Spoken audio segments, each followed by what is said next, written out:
Hello and welcome to some Monday evening rants. I figured since there's a lot of bullshit going around lately that says, well, any kind of criticism of Israeli state policies or of Israel must be anti-Semitic, which is nonsense, I figured I would do a little video here explaining what is anti-Semitism, and I'll probably follow that right away with one explaining what is Zionism, since that's also easily confused. So let's dive into this. What is anti-Semitism? Well, first, to do that, you got to define something other than anti-Semitism, which is anti-Judaism. Anti-Judaism is much the older of the two. It's been around pretty much since the beginning of Christianity. Early on, the Christians were a sect within Judaism, within first century Judaism, but very quickly drift away from that and abandon a lot of the core ideals, begin preaching out in the wider Roman world, and along the way, it needs to change a bit because, well, if you're going to spread your religion in the Roman world, you can't exactly make the Romans the bad guys, but the Romans pretty much are the bad guys, especially vis-a-vis Jesus or Yeshua ben Yosef. In the context of first century Judaism, if somebody's going around calling you the Messiah, and that traditional meaning of Messiah in Judaism is a political reformer, a political figure who would sort of, fix things for his people, well, that kind of means sedition against the Roman state, which controlled the area at the time. So the whole Pilate washing his hands thing, probably nothing historical there. Pilate wouldn't be able to do something like that because if the dude's not denying it, he kind of is guilty of sedition against the state. So you have a basic split developing here, and you see in some of the early gospel accounts bits like, let his blood be upon us and upon our descendants, i.e. pushing the blame onto the Jews, which creates this sense of deicide, a charge of deicide that's going to reverberate through the ages. All Jews for all time are collectively responsible for the death of Jesus. They are Christ killers. And along with that, as the church begins to develop and eventually, Christ becomes God and all the rest, you end up with a theology of supersession, i.e. the church is the new Israel, the new chosen people of God, and the Jews are cast out for having rejected God when he appeared to them. So they exist to be kicked around for all time. There's just tons and tons of this all over European history. There are churches in Europe with, statues of Jews fucking pigs. I mean, just all kinds of horrific shit. There's things like the blood libel, this idea that Jews ritually murder Christian children and use their blood to make this flat, tasteless matzah crackers. Yeah, you know they were made with blood? No, they're not. Some kid falls down a well, and of course, when they don't find him, the Jews must have killed him in ritual murder. There's all kinds of horrifying shit that gets spread around here. And it leads to Talmud burnings and pogroms, these race riots where they go around and kill lots of people. There's the massacring of Jews along the Rhine during the Crusades, just over and over and over again. This constant state of fear. But it's about religious reasons, which means you can convert out of it theoretically. So Moses Mendelssohn, Benjamin Disraeli, people who were of Jewish ancestry but weren't Jewish anymore, and therefore no one really cared. Wasn't really a thing. Anti-Semitism is different.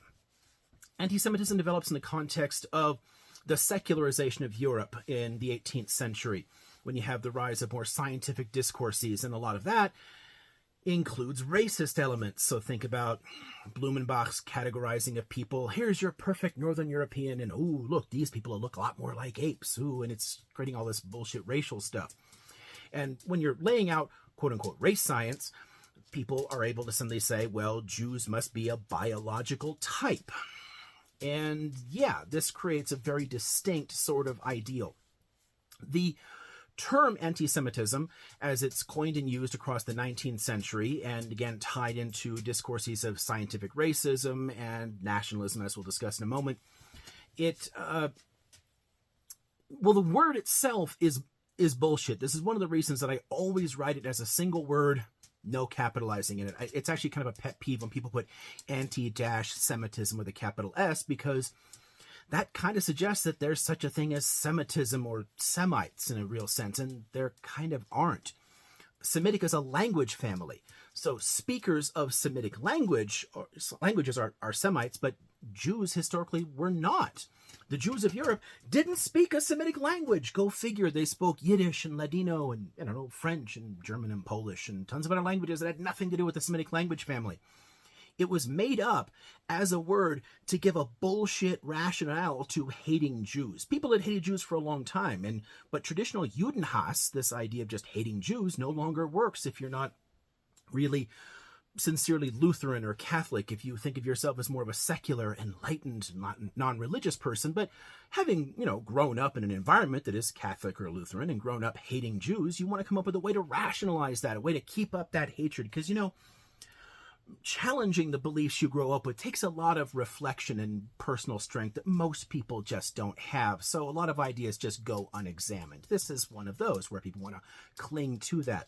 So they invent anti-Semitism as a way to continue hating Jews for scientific reasons. And that means connecting it into this idea that different historical or cultural characteristics, things that had just happened around European history, were somehow part of the Jews' DNA, like their blood type. It's so think about, most Jews in Europe were dirt poor in Eastern Europe, but there were a handful in Central and Western Europe that were pretty well off, middle-class people or rich people, largely because in the Middle Ages they'd been pushed into a lot of professions that Catholics used to be forbidden from doing. So some of them did pretty well. And people started saying, greed and capitalism are therefore Jewish. They created this stuff, and it's because, it's in their blood. Greed is in their blood. Oddly enough, they also say that socialism is created by Jews and Marxism and all this, and they tie that to it. So somehow Jews are responsible for creating capitalism and anti-capitalism. So don't accuse these people of being particularly logical or rational. Remember, they're racist, so by definition, they're imbeciles. So, moving along. Anti-Semitism is therefore a form of racist discourse tied into European nationalism. Nationalism, the idea that nations deserve a state. Nations are groups of people with certain characteristics. You pick certain ones that you want, which means it always involves kind of like in-group and out-group, othering binaries. You're picking out certain things. And of course, Jews will be one of those. Jews can't fit. So you may have been a Frenchman of the Mosaic persuasion one day, but to somebody else, you're just a dirty Jew still. You're not a French Jew, you're just a Jew. Jews can't really be French. We tend to associate anti-Semitism a lot with the Germans because of, notable things like this. I have a lot of themed shirts that I wear for different lectures to cover different topics. I'll usually be wearing something that covers, something I'm talking about that day. And this seemed appropriate for this one. The idea here is we tend to associate this with specific events, and the Holocaust is one of them. The Shoah is one of them. But this is something that you see all over in Russia, in France. It's everywhere. It's a general European cultural disease because it's ultimately tied to the origins in Christianity, but then is given a pseudoscientific, secular bullshit rationale to continue going with it, which means ultimately anti-Semitism is a form of racism. Period. End of story. This means that for something to be anti-Semitic now, it means you hate Jews because of their ancestry, because of their heredity, something in the past, like it's their blood. You hate them as people, regardless of religion, regardless of their politics, regardless of where they are.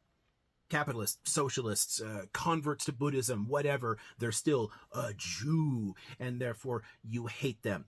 If you're criticizing a specific set of policies or a specific government or anything like that, it's not anti-Semitic by fucking definition, because anti-Semitism is a form of racism that focuses on the people as people, where they are, no matter, so New York, Buenos Aires, Tel Aviv would not matter at all. They're still Jews, right? So I hope this helps a bit. I'm going to dive in here next and talk a little bit about, can't really say I'm talking, I'm kind of ranting, but I'm going to talk very briefly about what is Zionism, since that's also easily confused. So stay tuned for that.